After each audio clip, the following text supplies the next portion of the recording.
Mitch Williams instructing. But as Mitch Utek on the bus mentioned to you, back in November, we get started out here putting out stakes and mowing down any remaining alfalfa that's in our lanes using the GPS coordinates. And then as snow starts falling around Thanksgiving, we come and pack it down and pack it down and pack it down more until the snow can maintain the weight of a water truck.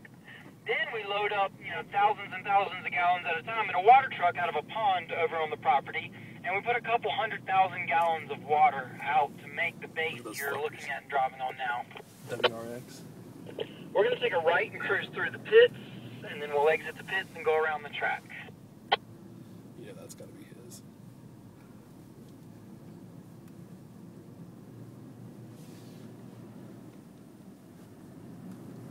All right, here are the restrooms. We will often meet here and do driver car changes.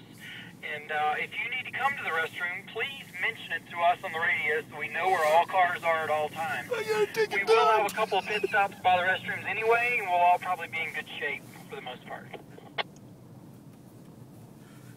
All right, with the big snowbanks, if ever you are creeping around at any time, which you shouldn't really be on your own, but always keep an eye out, look around the snowbank as you're pulling out, just like it's traffic or something.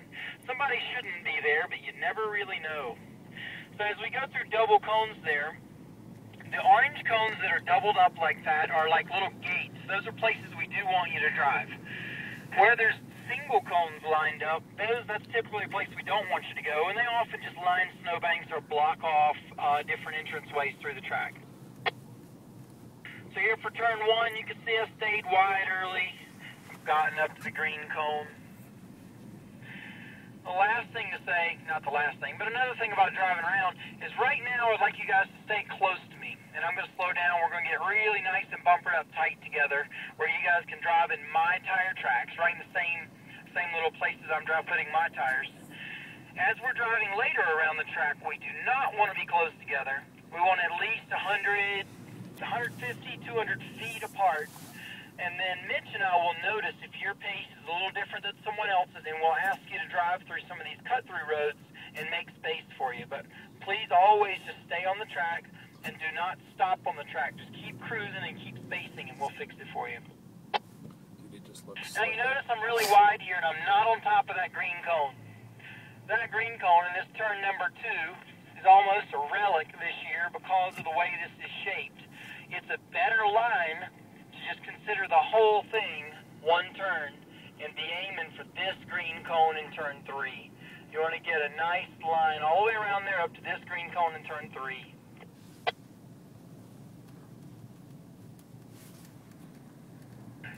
And if you're looking up at any time wondering where you should be going, well, look for the blue cones. As long as you can see a blue cone sticking out, that is your next corner. And that lets you know you want to be kind of away from the blue cones and ready to chop the corner off and get down to the green cone for a green line. And what that looks like is staying wide where I am now, looking left, turning in, getting all the turning done as early in the corner as possible so that you're going straight as possible by the green cone.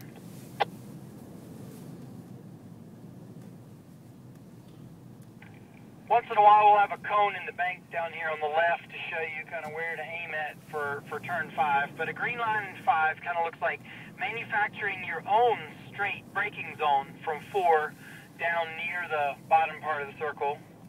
And then coming off the brake steering, and you'll see I've gotten close to this green cone at the exit, and now I'm looking up at turn 6. It's a big fucking snowbank right there. By the way, we're going to do a lot of sliding around in the circle this morning, and it's going to really polish it up. I'd appreciate some extra space given, slowing down early there in the circle.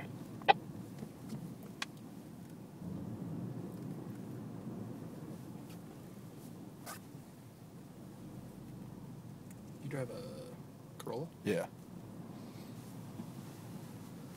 Is it the Corolla S? You know it. All right, and we come I spent through the extra turn 6, $2,000. green line in there. Eyes are up, looking for the next blue cone set, and there's turn 7.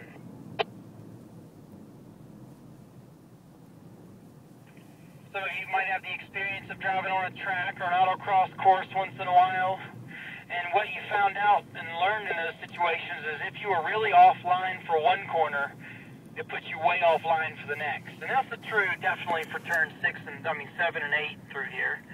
We really want a green cone in 7 so that we can turn and get through turn 8.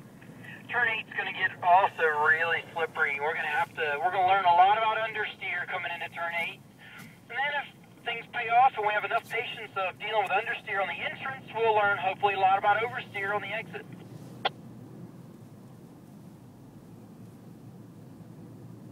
Now you can see we're coming uphill now. Not only are we coming uphill, we're on the top edge of a slanted surface. If we lock up tires here, it's likely the vehicle's going to want to slide sideways, the back or the front, kind of sliding down that hill.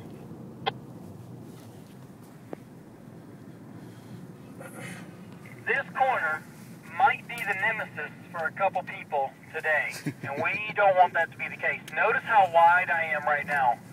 Some of you are going to stay wide at first, and then where Angelo is, you're going to forget to stay wide where I am, and you're going to zoom down there to those blue cones. If you keep following me, you'll see things get really icy down at the blue cone here on the exit. We would love to be driving as straight as possible by that green cone in turn 9. Even doing that, even trying to minimize slippage and driving straight as possible by the green cone in 9, you're still going to be sliding around. So please don't ask for any more than it's already shaped to give you in turn 9. That's a fucking joke right there. Yeah. If we do get oversteers there, normal things apply. Eyes up, looking where we are now, looking down the road where you want to go. Steer, point your front tires where you want to go. Then start adding accelerator and wait for the oversteer to start gathering itself back up. Turn 10, you can kind of notice as I'm turning left, I'm going uphill a little bit. It's got camber headed off to the right. Sometimes it's hard to make yourself get off the brake if you've locked the brakes up to get the car to turn in and get to the green cone at 10. And turn 11. Back here to this green cone, and then eyes up looking at 12, and you'll see if you did 11 well, it'll put you in a good shape to go through 12 successfully and start lapping.